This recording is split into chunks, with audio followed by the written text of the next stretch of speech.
Salut très chers compatriotes, auditeurs et abonnés de la chaîne YouTube PEBDM2. Nous voulons vous dire merci. Merci pour vous qui nous avez suivis la fois passée. Si je ne me trompe, c'était le 14 janvier 2022 de l'année en cours.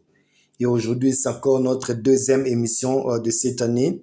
Nous voulons vous dire merci. Merci de la confiance que vous nous témoignez en aimant nos vidéos et je veux encore rappeler ici que nous avions dit que pour la seule façon, le canal de communiquer avec nous, pour l'instant, ce sera au moyen de notre email adresse par courriel électronique. Donc, l'email adresse c'est pebdm2@gmail.com. pebdm chiffre 2 gmail.com. Si vous avez des suggestions, si vous avez des critiques aussi à faire, nous serons ravis d'avoir vos avis et considérations au moyen de cette email adresse. Comme ça, nous allons échanger encore davantage. Alors, de prime abord, je voudrais vous dire merci et puis vous demander encore une fois de plus pour cette vidéo de partager aux amis, aux compatriotes qui veulent du développement du Congo, qui veulent que le Congo avance, qui veulent que le Congo quitte d'un point vers un autre. Ainsi, ça sera votre manière de participer de près ou de loin en amenant votre période de contribution pour le développement de notre pays. Alors, notre émission, c'est une émission vraiment qui consiste à critiquer, à faire des critiques sévères, à faire des critiques fondées, à faire des critiques constructives, en sorte que nous puissions, n'est-ce pas, faire changer les choses, okay, sur base de nos propositions. Donc, nous sommes là pour critiquer et aussi, d'une part, amener les pistes de solutions.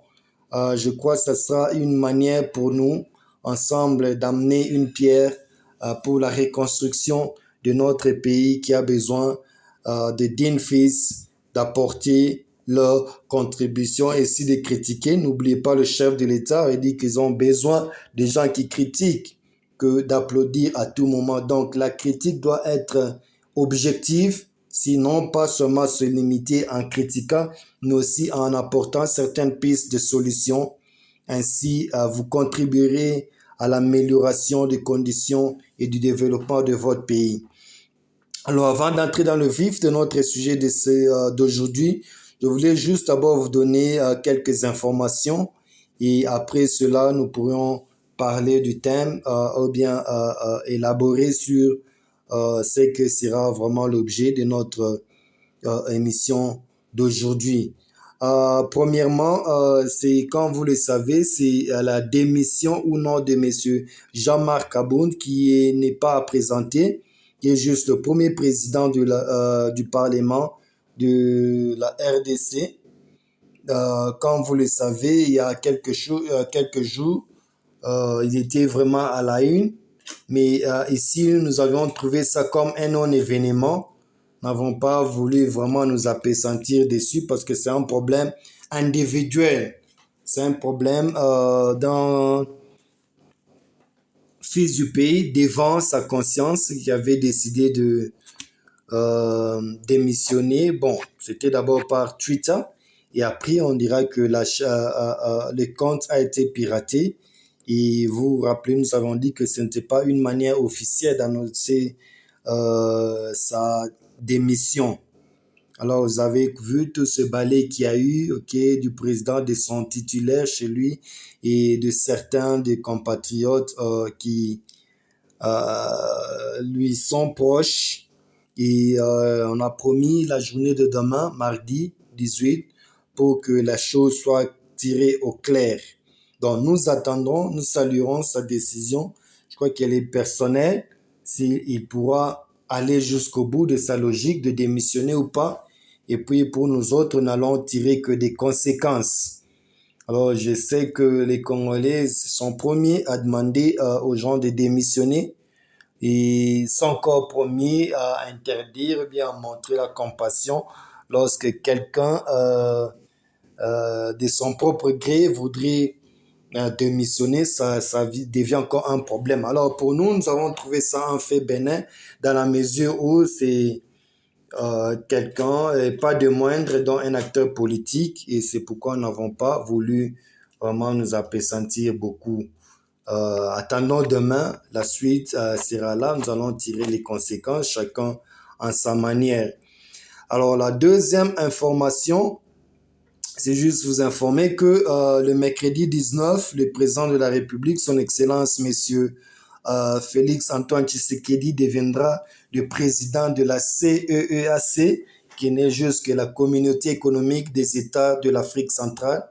Et la cérémonie va se passer au Congo, Brazzaville, juste chez les voisins.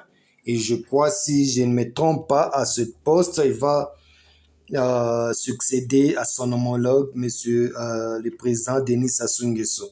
Alors, ceci va se passer le mercredi 19 à Brazzaville. Alors, pour cela, demandons encore que le président soit encore inspiré, parce que l'objectif de tout ceci, il avait promis de faire rentrer le pays dans le concert des nations. Faire entrer le pays. Il a dit en ce titre qu'il souhaitait impulser une meilleure présence de notre pays dans les instances internationales euh, à la hauteur de notre vocation nationale. Je ne sais pas ce qu'il entend par vocation nationale, mais moi je crois que nous avons comme pour vocation, n'est-ce pas, d'être la gâchette de l'Afrique, d'être présent partout où on parle développement, on parle Afrique, on parle République démocratique du Congo. Je crois qu'il en a fait son cheval de bataille.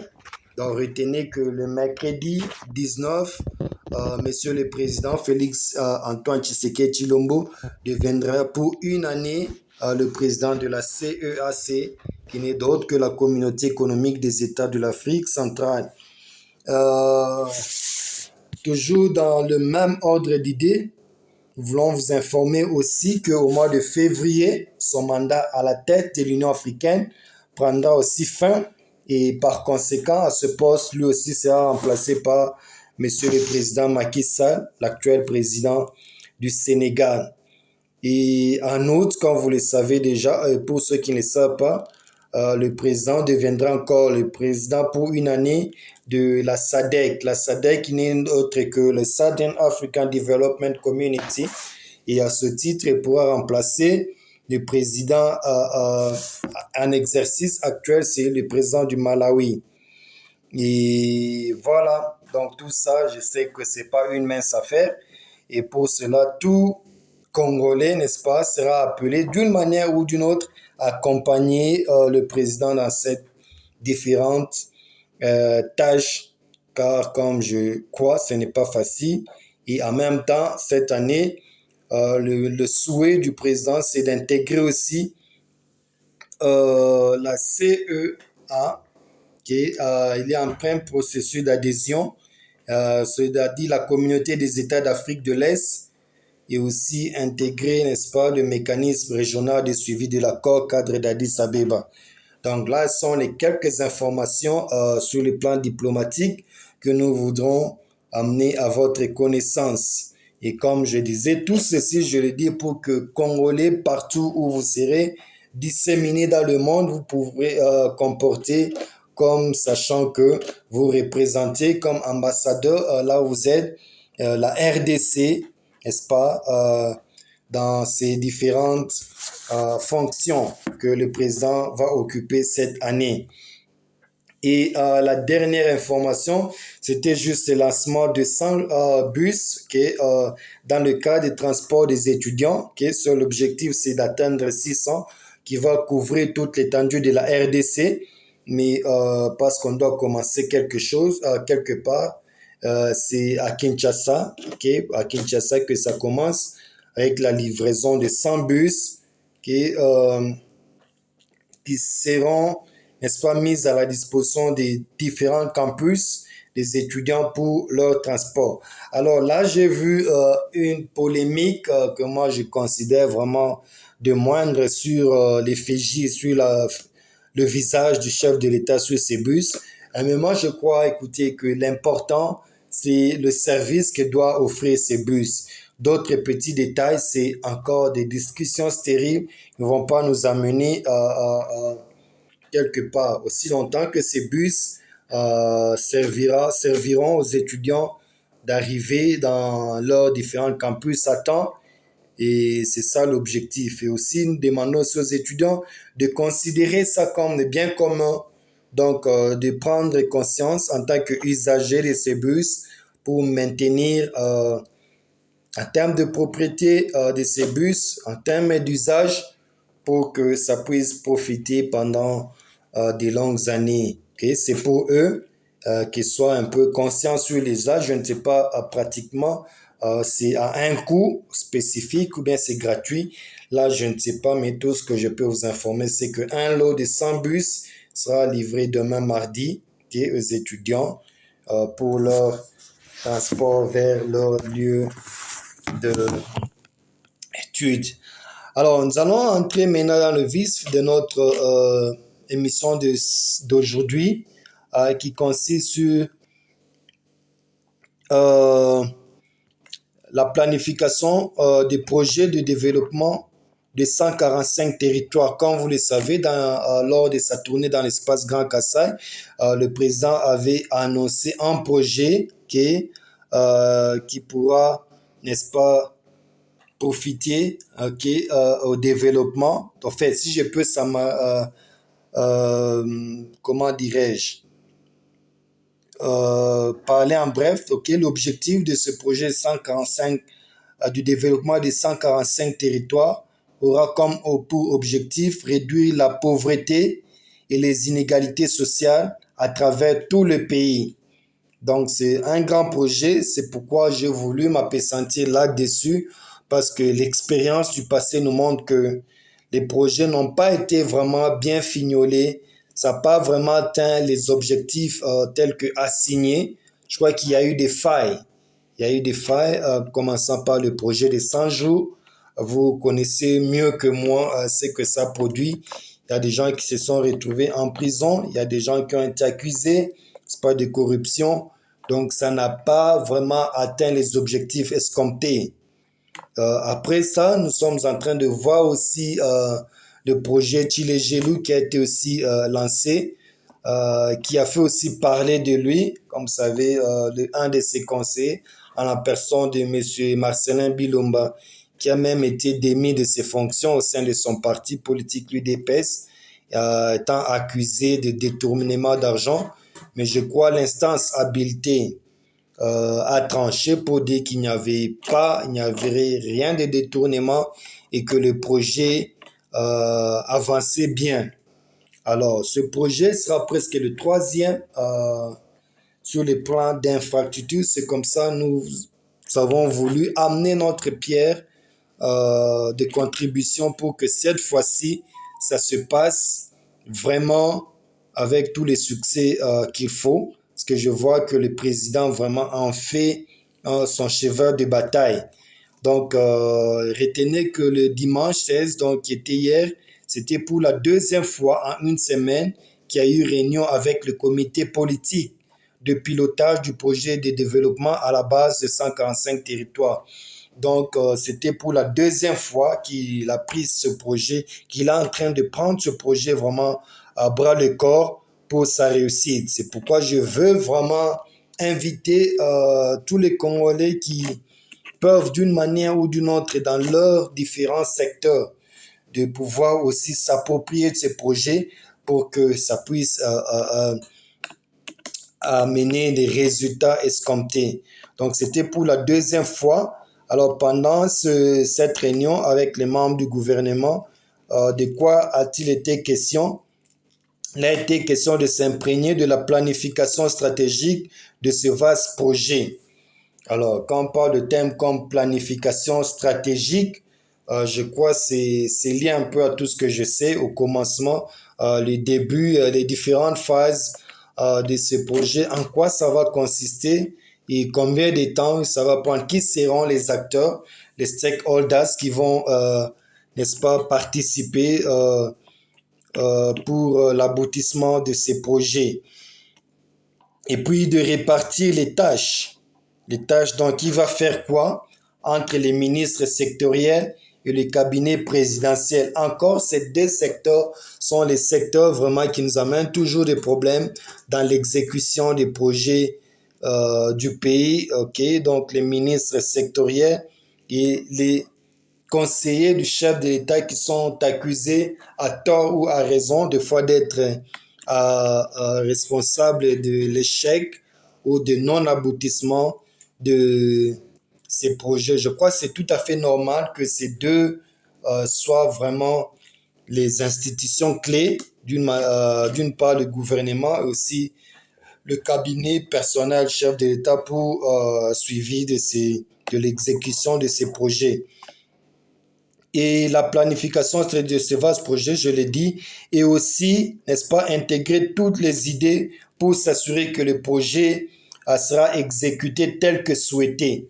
Alors, c'est pourquoi j'ai pris cette opportunité d'appeler tous les Congolais à travers le monde qui nous suivez en ce moment, vous qui êtes qualifiés, vous qui avez l'expertise, vous qui avez une pierre de contribution, afin que ce projet, en tout cas cette fois-ci, soit une réussite totale à 100% parce que les bénéficiaires sera nous, le peuple congolais, qui en seront bénéficiaires. Pour cela, nous voulons que chacun, vraiment dans son domaine d'expertise, puisse amener sa contribution. Et là, c'était intégrer toutes les idées. Donc, cette plateforme aussi peut toujours servir un cadre d'idées, un cadre de brainstorming pour que nous puissions voir dans quelle mesure contribuer ou bien s'enquérir plus avant, n'est-ce pas, d'émettre un quelconque point de vue. Peut-être si ceux qui ont besoin d'en savoir plus, vous êtes les bienvenus à nous contacter pour qu'ensemble nous puissions mûrir des cercles de réflexion et apporter des solutions idoines pour l'exécution de ce grand projet. Alors, personnellement, quelle sera ma participation? C'est pour juste, messieurs les présents, savoir, tout le monde connaît votre souci, tout le monde connaît votre souci pour le bien-être de vos compatriotes, les Congolais. Alors pour moi, je dis déjà, oui, vous avez déjà fait un pas, vous avez déjà accompli un pas sur les différentes steps, les différentes étapes de project management, n'est-ce pas? C'est pourquoi je vais parler un peu des 5 phases qui constituent le project management body of knowledge, aussi pour voir aussi d'une manière ou d'autre comment vous pouvez aussi intégrer cette petite contribution. C'est bien qu'il y a déjà des institutions qui vont piloter ce vaste projet, comme vous-même vous l'appelez, vous aimez l'appeler, qui a pour objectif, je ne vais pas encore réduire la pauvreté et les inégalités sociales à travers tout le pays. Alors oui, vous êtes déjà dans la phase préparatoire. Alors les 5 étapes, s'il vous plaît, je vais faire un effort pour les traduire en français. Veuillez ne pas m'en tenir rigueur si ça ne correspond vraiment pas. Mais la première phase, c'est le project initiation, donc l'initiation du projet. Je crois que c'est tout ce que vous êtes en train de faire, la multiplication des réunions, l'effort que vous avez fait dans l'espace Grand Kassai, d'en parler déjà à vos compatriotes, de manière à ce qu'ils puissent prendre aussi ce projet à bras le corps pour son aboutissement. Donc les différentes réunions que vous faites, ça fait déjà partie de Project Initiation. Et aussi la deuxième phase, c'est le Project Planning, donc la planification. Qui va faire quoi? Comme vous-même, vous l'avez dit l'autre fois, que vous avez besoin de personnes ressources, de personnes qualifiées, de personnes qui répondent à un certain profil selon leur domaine de prédilection, en sorte qu'ils puissent accompagner ce projet. Et la troisième phase, ce sera le project execution. Donc, je ne sais pas quand est-ce que le projet va être exécuté, va commencer, va être lancé, quand est-ce que ça va vraiment commencer. Et je ne sais pas si ça sera dans tous les 145 territoires à la fois ou bien ça sera partiellement. Là, je ne sais pas encore. Et puis, la quatrième phase, c'est le project monitoring and controlling. Alors, quels sont les mécanismes, Monsieur le Président, que vous allez mettre en place pour contrôler les différentes phases d'exécution de ces grands projets? Alors, quels sont les mécanismes que vous allez mettre en place? Et enfin, ça sera le project closing ou la fin, la fermeture donc, de ces projets. Alors, là sont les 5 phases. Maintenant, pour entrer en détail, je crois que sur le plan de l'initiation, comme j'avais dit tantôt, que vous êtes déjà en train de le faire et nous en sommes tous témoins, que c'est la deuxième réunion, si bien qu'on n'a pas vraiment donné en détail qu'est-ce que vous avez parlé là-dessus. Mais je crois que c'est déjà une bonne chose cette fois-ci que vous puissiez le faire de cette manière. Donc, dans le project initiation, ok, sur la première phase sera aussi to define project goals. Donc, quels sont les objectifs, les définir, Monsieur le Président, clairement pour que les Congolais ne s'attendent pas au ciel. Vous avez dit réduire la pauvreté, c'est très important. Ici, on n'a pas parlé, par exemple, d'éradiquer la pauvreté, mais vous avez plus parlé de réduire. Réduire dans quel sens? Est-ce que vous avez imprégné ceci dans la tête de vos compatriotes des Congolais pour savoir que l'objectif, euh, c'est réduire la pauvreté? De quelle manière vous-même vous en connaissez plus? Que c'est ça définir le projet, les objectifs que vous allez poursuivre et que chaque territoire va poursuivre. Et ce sera la construction de l'école, des écoles et la construction des centres de santé. Et je crois que pour chaque territoire, et avant de continuer, je voudrais demander parmi les stakeholders ou bien les institutions qui vont faire partie de ce projet, de ce vaste projet, plus précisément le ministère du numérique, qui est chapeauté par le professeur Ebiran, de constituer peut-être un website qui va définir clairement les objectifs de ces projets, de chaque territoire, afin que de par le monde, les Congolais puissent avoir accès au développement de ces grands projets. Donc, je crois qu'en tant que partie prenante, ok, qu'il joue ce rôle d'avoir un website, ok, qui va, n'est-ce pas, donner un aperçu général dans les détails de ces projets. Comme ça, les gens ne vont pas s'attendre à ce qui n'a pas été établi comme objectif. Si c'est la construction d'une école, c'est la construction d'une école. Ça se limite par là.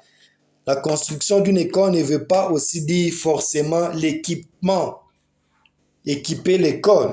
Non, donc ça veut dire les constructeurs construisent et puis euh, les équipements, c'est aussi une autre phase.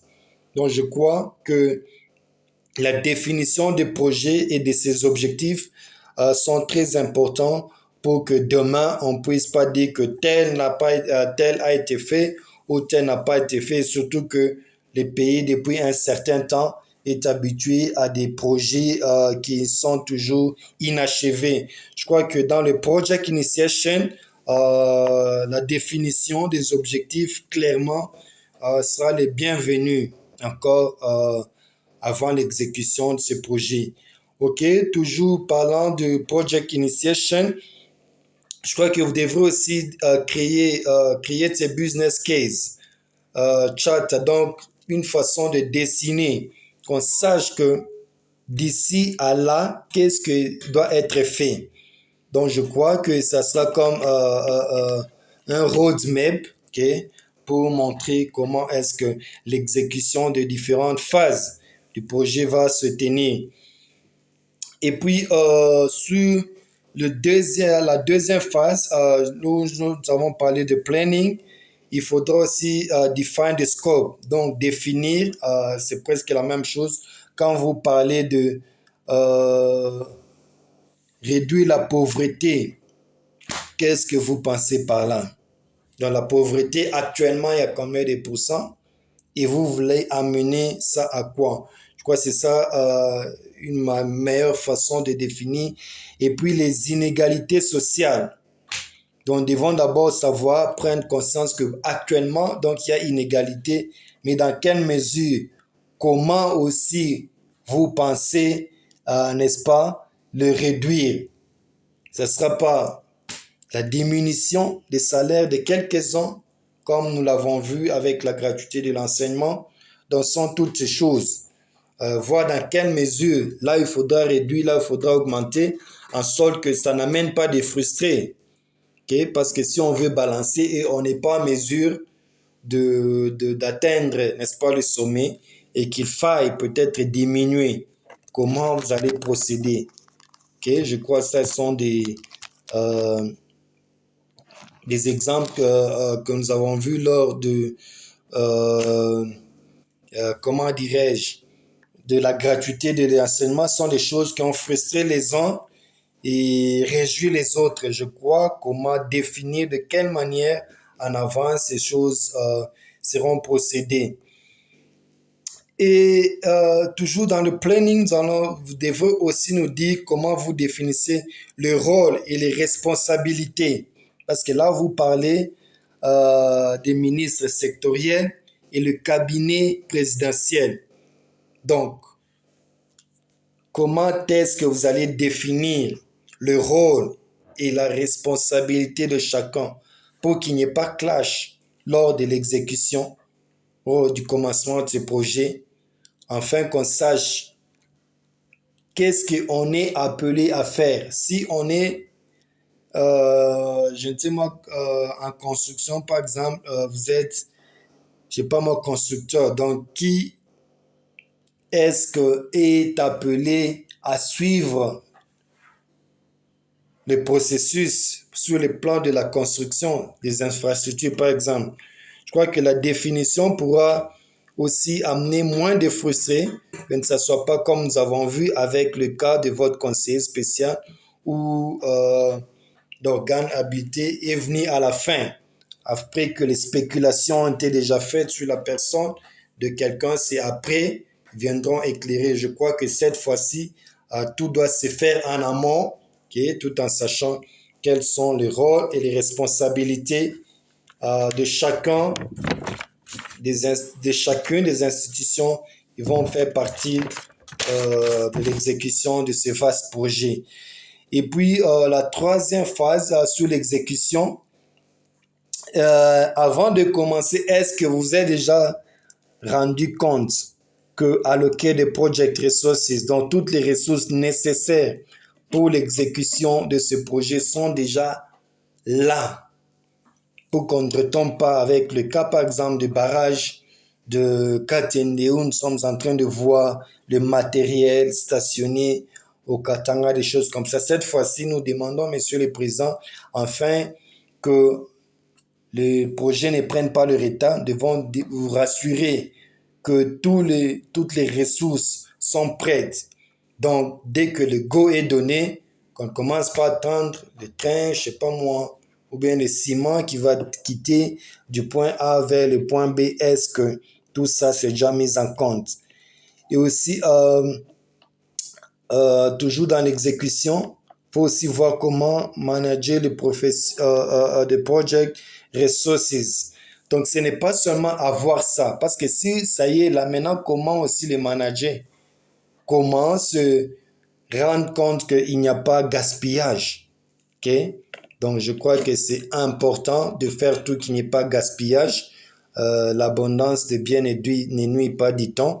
Je crois qu'il faudra beaucoup miser sur ces points, en sorte qu'il n'y ait pas gaspillage, il n'y ait pas carence, mais qu'il y ait toujours le matériel nécessaire pour l'exécution de ce projet.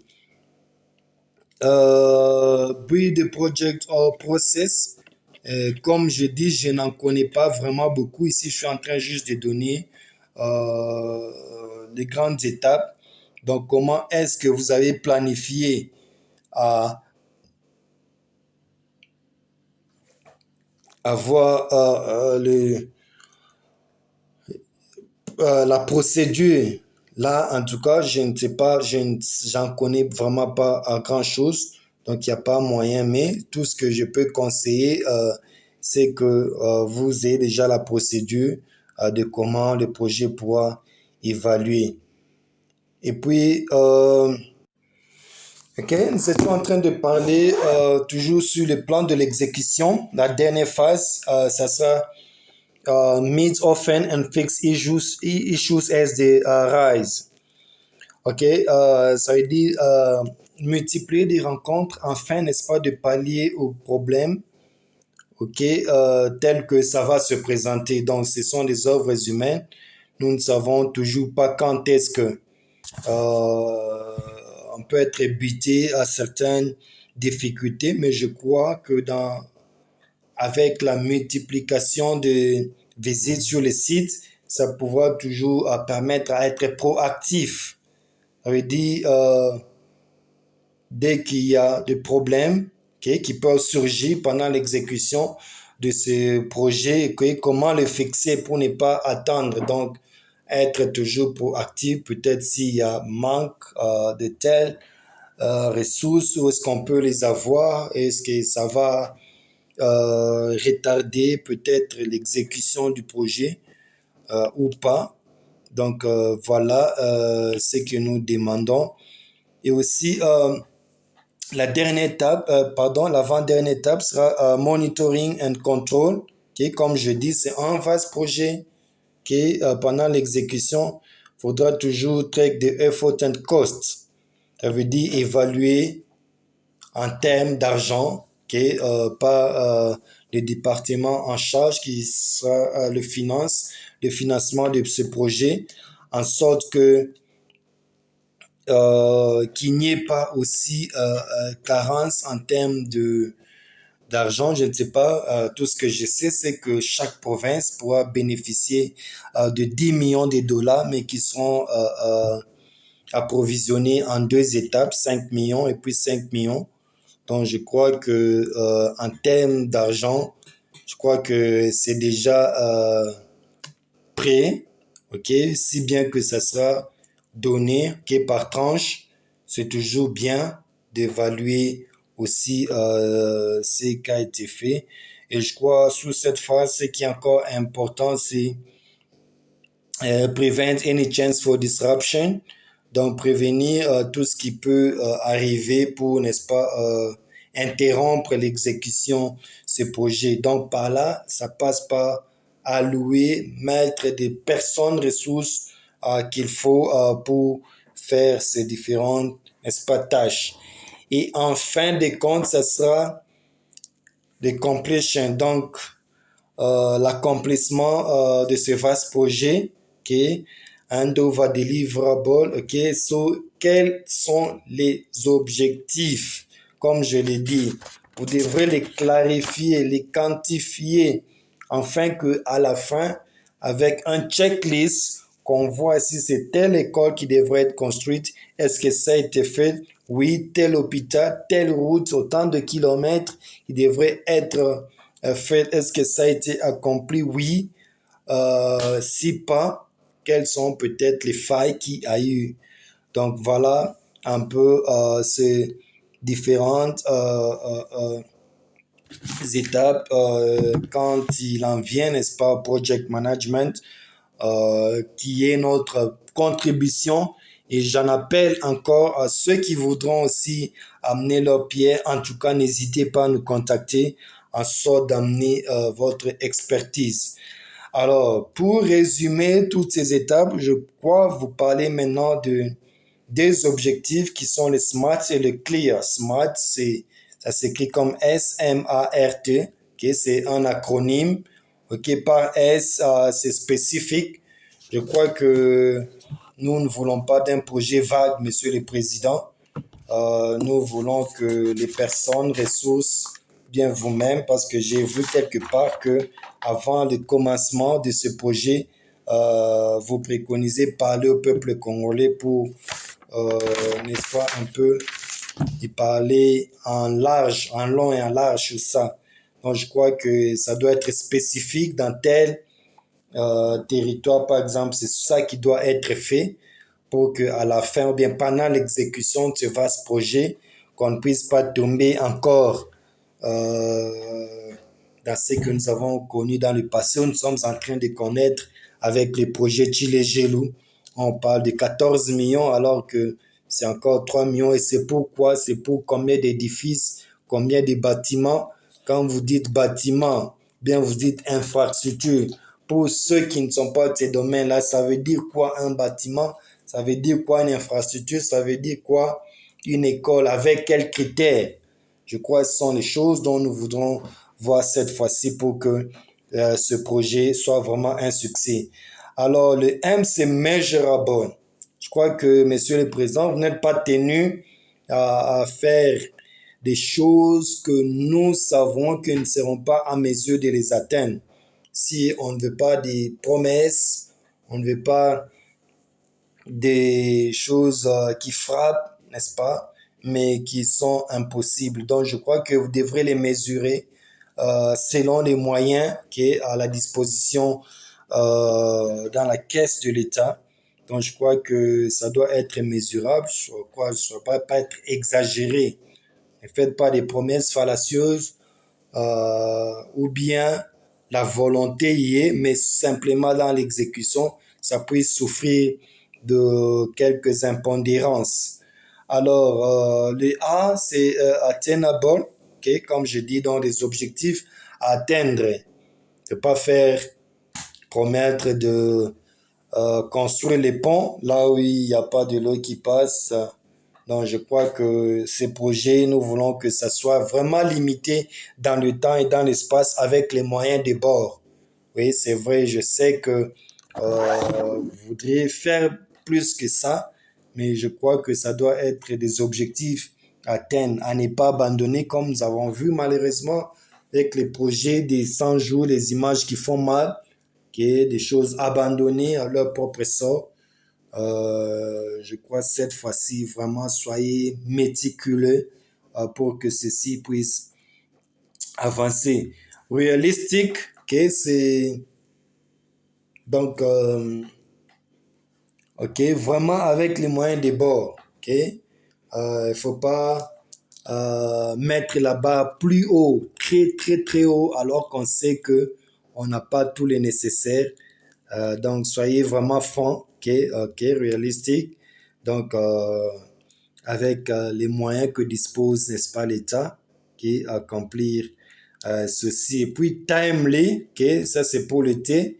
Donc, je parle des smart, ce qui est spécifique, donc être spécifique dans, n'est-ce pas, la planification de ce projet, dire quoi, qui va faire quoi, measurable, ok, donc des choses dans les limites de nos moyens. Comme qui dirait, celui qui veut aller plus loin aménage sa monture. Donc, demandons à ce que tous les objectifs soient aussi atteignables, donc à atteindre. Okay? Quand nous disons, nous allons faire ça, vous allez faire ça, il faut les achever, il faut les parachever. Il ne faudra pas qu'en cours d'exécution, il y ait carence, okay, en infrastructure, en moyens, en finances ou quoi que ce soit aussi.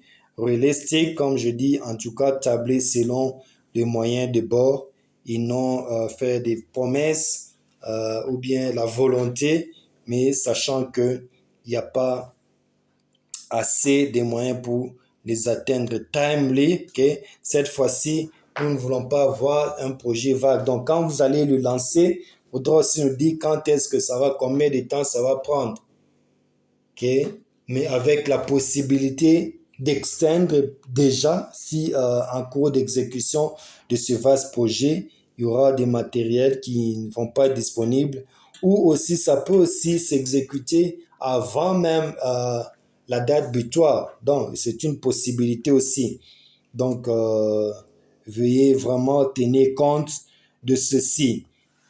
Alors, le deuxième acronyme, ce sera le CLEAR. CLEAR, c'est C-L-E-A-R, qui est donc le C comme collaborative. Vous avez dit vous-même, je ne sais pas, je suis en train de perdre comment vous-même vous l'avez structuré. Donc, mettre la personne qu'il faut à la place qu'il faut, avec qui vous allez collaborer, quels sont les différents domaines de collaboration donc, qui vont entrer en jeu pour l'exécution de ce projet. Donc, veuillez vraiment, si vous n'avez pas de personnes ressources, Monsieur le Président, il n'y a pas de mal à engager, ça, le outsourcing. Donc, il n'y a pas l'expertise. En tout cas, n'hésitez pas à solliciter cela ailleurs. Quand je dis ailleurs, si ce n'est pas sur place dans la capitale, en province ou même à l'extérieur du pays, pourvu que votre vision soit atteinte. Et puis, le S, c'est limited. Comme je dis, soyez vraiment précis dans le temps et dans l'espace. Okay? N'est-ce pas? À ne pas tirer les choses en longueur pour rien. Donc, je crois qu'il faudra mûrir ce projet. En tout cas, ne soyez pas pressés. Prenez votre temps. Je crois que vous avez déjà fait beaucoup. Vous avez déjà la conception. Vous avez déjà toute l'idée sur ce que vous allez faire. Et aussi emotional, okay? Comme je dis, ne devons pas aussi nous atteindre à des choses qui n'ont pas été dites. C'est ça aussi le mal de la population. Quand on définit tel objectif, mais on est émotionnel en croyant que c'est gratuit ou bien je ne sais pas comment. Il faudra aussi de temps à autre toujours faire une mise à jour dans les chefs de la population pour savoir à quoi vraiment s'attendre. Aussi, appreciable, okay, apprécié. Je crois que c'est notre devoir patriotique aussi d'apprécier, d'encourager les efforts, comme je parlais des bus des étudiants qui a été livré. Il ne faut pas entrer dans les polémiques stériles pour dire pourquoi les Fidji. Je crois non, devons apprécier les peurs tout en sachant que le meilleur est en train de venir. Donc, ayons aussi, en tant que population, cette habitude d'apprécier, d'encourager, afin que les choses aussi marchent. C'est très important. Raison pour laquelle nous autres, nous avons voulu faire ce que nous sommes en train de faire. De dire oui, 100 jours n'a pas été à 100% à une idée bien mûrie, puis avec ses différentes phases, mais à quelque chose malheur et bon, peut-être que ça a servi d'exemple pour que faut toujours commencer quelque part. Comme quelqu'un était en train de dire, ça c'est juste une parenthèse, une anecdote, que deux amis étaient en train de converser. L'un dira, si vraiment j'ai cette maturité, il y avait 10 ans, je n'allais pas commettre les erreurs que j'ai commises dans la vie. Et son ami, sage qu'il était, lui a dit, cher ami, si tu n'avais pas commis ces erreurs, aujourd'hui tu ne serais pas sage.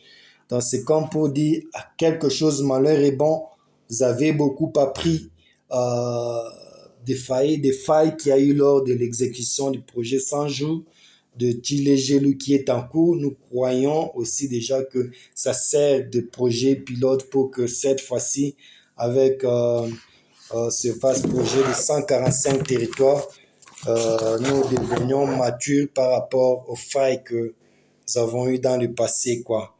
Et enfin, c'est refinable. Alors, nous devons viser grand en tant que pays, en tant que nation. Je crois que la RDC est appelée à jouer sa partition en tant que grand pays, en tant que pays béni, en tant que pays régorgeant des ressources qu'il faut pour que, n'est-ce pas, nous puissions devenir une nation qui se respecte. Alors, très chers compatriotes, avant de terminer, je veux encore nous encourager, vous demander une chose dorénavant, de pouvoir partager nos émissions, de prendre contact avec nous, en sorte que nous ayons des cadres de réflexion, des cadres de, comment dirais-je, de critique, okay, d'évaluer ce qui n'a pas été bien fait, en sorte que cette fois-ci, ça soit bien fait. Pour cela, n'oubliez pas notre email adresse pebdm2@gmail.com. Merci pour votre fidèle attention. À la prochaine.